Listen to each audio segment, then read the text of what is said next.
쟤는 지가 뭐 잘났다고 비호감이 쌓이는 거죠. 제가 봐도 가끔 꼴 보기 싫을 때가 있기 때문에 뭐 완벽한 사람 없는 거니까요. 귀신같이 또 윤석열 대통령이 등장하셔가지고 이재명 후보 선대위원장 역할을 막 치어리더 역할을 해주고 계시거든요. 시크릿 에이전트가 아니고서는. 위원장님하고도 통화가 안 되는데요? 제 전화는 풀어놓지 않았을까요? 모르겠어요. 한번 해봐야 되겠네요. 네. 이슈의 전모를 파헤치는 사람들 이슈 전파사 5월 22일 목요일 셔터문 올렸습니다. 보니까 이준석 후보가 아주 강수를 뒀더라고요. 페이스북에. 네. 이제 단일화 하도 하니까 대선 때까지 모든 전화 다 차단합니다. 지난 총선 때도 거의 그랬던 것 같은데요, 제 기억에는. 그러니까 저희 총선 때도 그 이준석 후보 단일화하자는 제안이 진짜 많이 왔어요. 네. 저한테도 진짜 많이 왔었고 제가 그때도 선대위원장이었어가지고 그래가지고 이준석 후보 아유 귀찮아서 못 살겠다. 그래가지고 전화 안 받겠다 했었는데 네. 이번에도 뭐 비슷하게 하는 것 같습니다. 아니 그러면 위원장님하고도 통화가 안 되는 거예요? 제가 전화를 해보지는 않았는데 네. 방금 메신저는 하고 왔기 때문에 뭐 큰 문제는 없지 않을까. 요즘 메신저로 다 소통을 하니까 전화를 굳이 안 해도. 그래도 제 전화는 풀어놓지 않았을까요? 모르겠어요. 한번 해봐야 되겠네요. 각 후보들 비호감도 조사를 했는데 네. 물론 김문수 후보하고 3%포인트 정도 차이가 나긴 했지만 네. 5% 정도 네. 5%포인트 정도 차이가 나긴 했지만 비호감도가 이준석 후보가 68%로 제일 높았어요. 그 이유는 좀 뭐라고 보세요? 일단 양쪽에서 봤을 때 다가 싸가지가 없죠. 네. 저는 두 가지 다 이유가 있다고 생각합니다. 저는 이준석 후보가 비호감인 부분이 없다고 생각하지도 않고요. 네. 약간 너무 날카로울 때들이 있죠. 네. 제가 봐도. 저는 그래도 한국 정치가 엉망이기 때문에 이준석 후보의 비호감도가 좀 더 높아진다는 생각도 해요. 그러니까 이준석 후보 생각이 기본적으로 그런 거잖아요. 좋은 게 좋은 거다 하지 않겠다. 아닌 건 아니라고 얘기하겠다. 네. 그럼 한국 정치가 좀 정상적으로 돌아가면 맨날 안 싸워도 돼요. 그런 거지 않습니까? 윤석열 전 대통령 처음에 대통령 돼가지고 막 말도 안 되는 것들 하고 이준석 성상납 프레임 걸어가지고 날리려고 하고 뭐 바이든 날리면 튀어나오고 할 때 네. 그런 말도 안 되는 일이 없었으면 이준석이 안 싸웠어도 돼요. 아니 뭐 좋은 게 좋은 거지 하고 순치돼서 있었으면 지금 친윤들처럼 저러고 있겠지만 네. 그때 아닌 건 아닌 거다라고 해서 당선된 지 얼마 안 된 대통령이랑 싸웠거든요. 네.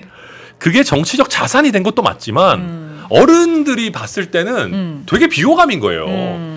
쟤는 지가 뭐 잘났다고 저렇게 훨씬 자기보다 연배가 높은 네. 대통령한테 저러나서 젊은 싸가지 없는 놈이 우리도 조직 생활 하다 보면 더러운 꼴 보지만 네. 좀 참고 넘어가는 맛이 있는 건데 네. 쟤는 지가 뭐 잘났다고 저 난리냐 하면서 비호감이 쌓이는 거죠. 네. 반대로 더불어민주당의 이재명 후보와 민주당의 어떤 여러 잘못들을 지적할 때도 네. 아닌 건 아니라고 하거든요. 그러다 보니까 양쪽에서 비호감인 부분이 분명히 있을 것이고 다만 강도에 있어서는 저는 그렇게 높지 않은 부분도 있다고 생각하는 게 절대 대통령 되면 안 될 사람 누구예요? 라고 물어보면 생각보다 그렇게 높게 안 나와요. 이제 제3정당의 후보가 비호감도 면에서 좀 어려운 면은 있다. 네, 그럼에도 불구하고 이준석 네. 후보도 제가 봐도 가끔 꼴 보기 싫을 때가 있기 때문에 뭐 완벽한 사람 없는 거니까요. 뭐 저도 네. 꼴 보기 싫을 때가 있겠죠. 네. 그렇게 생각합니다. 네. 네. 대선을 앞두고 하필이면 부정선거 주장하는 다큐 영화를 공개적으로 관람을 했어요. 독재국가 이런 데서는 부정선거 얘기가 종종 나오거든요. 그런데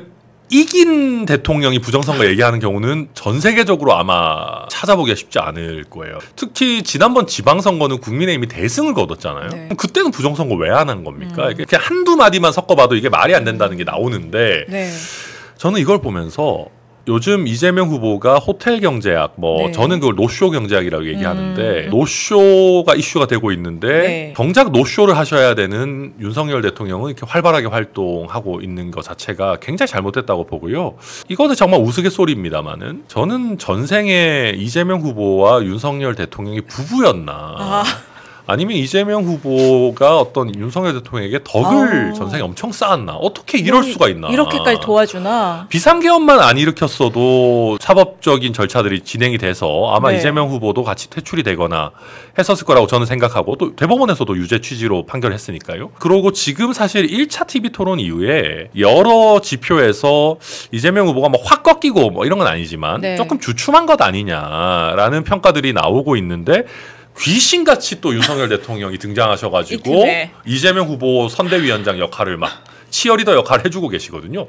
이럴 수가 있나. 저는 정말 이거는 전생에 어떤 인연이 없었다면은 불가능한 형태. 이게 뭐 도대체 뭔가 민주당과 이재명 후보의 어떤 시크릿 에이전트가 아니고서는 나올 수 없는 초식들이다. 네. 전략적 동맹을 맺은 거 아니냐 생각될 정도로. 저는 이거 뭐 농담입니다만은 네. 뭐 천하동인 뭐 3호 이런 거를 혹시 나중에 윤석열 대통령이 가져가셔도 전 놀라지 않을 것 같아요. 이건 뭐 물론 농담입니다. 네.